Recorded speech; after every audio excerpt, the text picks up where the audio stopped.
สวัสดีค่ะยินดีต้อนรับสู่ช่วงเวลาของการฝึกสมาธิเพื่อเชื่อมโยงกับตัวตนภายในของเราในวันนี้นะคะหากคุณนั่งขอให้นั่งในท่าที่หลังตรงสบายไม่เกร็งวางมือบนหน้าตักและผ่อนคลายหัวไหล่หากคุณนอนขอให้คุณนอนในท่าที่ผ่อนคลายที่สุดปรับท่าทางให้รู้สึกสบายรู้สึกถึงน้ำหนักตัวของคุณที่ผ่อนคลายลงสู่พื้นปล่อยวางความตึงเครียดต่างๆที่อาจจะสะสมอยู่ตามร่างกายบัดนี้เราจะมาตั้งจิตเพื่อเข้าสู่สภาวะแห่งความสงบและการรับรู้ภายในขอให้คุณกล่าวคำสมาทานสมาธิดังนี้อุกาสะอุกาสะณโอกาสบัดนี้ข้าพเจ้าขอสมาทานเอาซึ่งพระกรรมฐานขอคณิกะสมาธิอุปจารสมาธิอัปปนาสมาธิและวิปัสสนาญาณจงบังเกิดขึ้นในขันธสันดานของข้าพเจ้าข้าพเจ้าจะตั้งสติกำหนดไว้ที่ลมหายใจเข้าออกลมหายใจเข้ารู้ลมหายใจออกรู้3 หนและ7 หน100 หนและ1,000 หนด้วยความไม่ประมาทตั้งแต่บัดนี้เป็นต้นไปเมื่อคุณตั้งจิตเรียบร้อยแล้วขอให้คุณค่อยๆหลับตาลงอย่างช้าๆรับรู้ถึงลมหายใจของคุณสังเกตลมหายใจที่เข้าและออกผ่านปลายจมูกรู้สึกถึงลมที่กระทบปลายจมูกเมื่อหายใจเข้าและลมที่ผ่านปลายจมูกเมื่อหายใจออกไม่ต้องพยายามควบคุมลมหายใจเพียงแค่สังเกตดูบางครั้งจิตใจอาจจะฟุ้งซ่านคิดถึงเรื่องราวต่างๆซึ่งเป็นเรื่องปกติเมื่อคุณรู้ตัวว่าจิตใจกำลังวอกแวกขอให้คุณค่อยๆระลึกรู้ตัวและกลับมาสู่การรับรู้ลมหายใจอีกครั้งอย่างอ่อนโยนไม่ต้องตัดสินตัวเองเราจะอยู่กับลมหายใจของเราไปอีก20 นาทีนับจากนี้ให้ลมหายใจเป็นเหมือนสมอที่ยึดเราไว้กับปัจจุบัน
นี้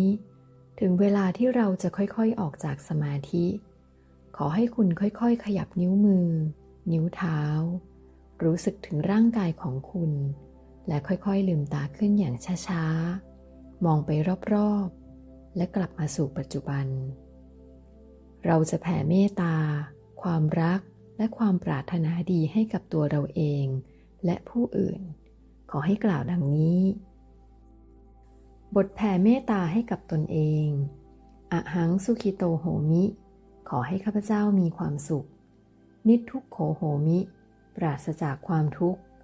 อเวโรโหมิปราศจากเวรอัพพยาปัชโชโหมิปราศจากความพยาบาทเบียดเบียนสุขีอัตตานังปริหารามิจงมีความสุขกายสุขใจรักษาตนให้พ้นจากทุกภัยทั้งสิ้นเถิดบทแผ่เมตตาให้กับผู้อื่นสัพเพสัตตาสัตว์ทั้งหลายที่เป็นเพื่อนทุกข์เกิดแก่เจ็บตายด้วยกันทั้งหมดทั้งสิ้นอเวราโหนตุจงเป็นสุขเถิดอย่าได้มีเวรแก่กันและกันเลยอัพพยาปัชชาโหนตุจงเป็นสุขเถิดอย่าได้เบียดเบียนซึ่งกันและกันเลยอนีฆาโหนตุจงเป็นสุขเถิดอย่าได้มีความทุกข์กายทุกข์ใจเลยสุขีอัตตานังปริหารันตุจงมีความสุขกายสุขใจรักษาตนให้พ้นจากทุกภัยทั้งสิ้นเถิดบทแผ่ส่วนกุศลอิทังเมมาตาปิตุนังโหตุสุขิตาโหนตุมาตาปิตโรขอส่วนบุญนี้จงสำเร็จแก่มารดาบิดาของข้าพเจ้าขอให้มารดาบิดาของข้าพเจ้ามีความสุขอิทังเมยาตินังโหตุสุขิตาโหนตุยาตโยขอส่วนบุญนี้จงสำเร็จแก่ญาติทั้งหลายของข้าพเจ้าขอให้ญาติทั้งหลายของข้าพเจ้ามีความสุข